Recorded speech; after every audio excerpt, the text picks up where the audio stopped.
My name is Ron Funk, and Nancy, my wife, and I are the caretakers of the Bowmansville Roller Mill. I grew up in Philadelphia, but I'm coming back to Bowmansville where my ancestors came from in Lancaster County. They were river brethren, so I've come back to find my roots, and we just happened to come across this mill when we were looking for a home. And we bought it in 2004, intending to convert it into a house. And we found out that there was an easement on the property that prevented it from changing at all from its current configuration. So we decided that we'd buy it anyway. And in retrospect, we've often thought that what kind of mistake did we make when we bought the property. But we built a house, and our intention is to maintain the mill in its current condition for the future. And it does reflect the ancestry of the people who lived in this area. It was owned by two families for 6 generations, the Goods and Vanitas. And so we see our responsibility as maintain it to reflect the heritage of those families, and also to preserve it for future generations so that they can appreciate how those people lived and the labor that they went through to run a business like this. This mill is unique because it's a grist mill, and it's also a roller mill, so it does reflect the evolution of milling over thousands of years. Milling between stones, the grist milling, is 2 stones remain here, and that's what they would have used when they built the mill back in about the 1740s.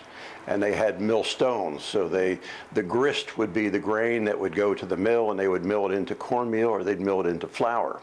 As the technology evolved, the late 1800s, they developed a roller process. So it's steel rollers that the wheat is sheared through those rollers, which is quite different than the grist mill.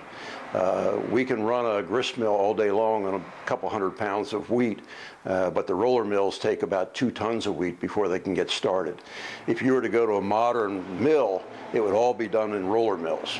And the roller mill flour was much finer quality than what you get with the grist stones.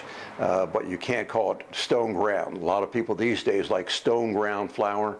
You can't get that from a roller mill. You have to get that from an old grist mill. And there aren't too many left in existence anymore. They have a sawmill.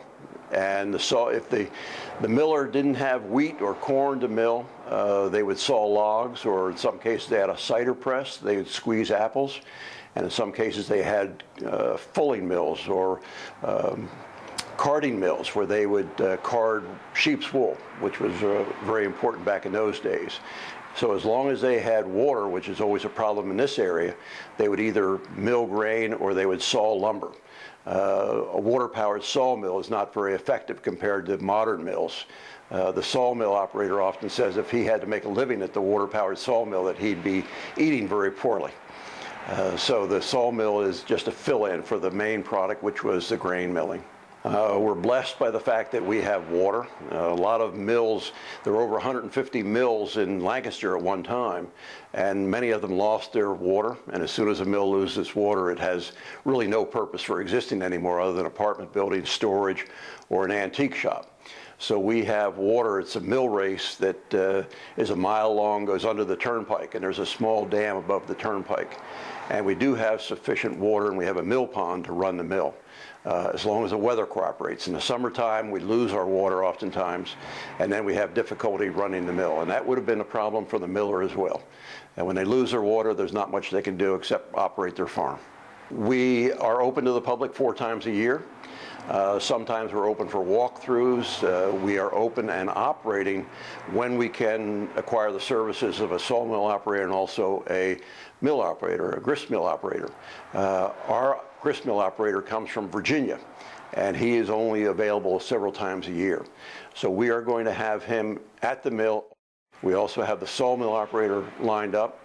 So we'll be operating August 10th, noon to 4, the grist mill as well as the sawmill.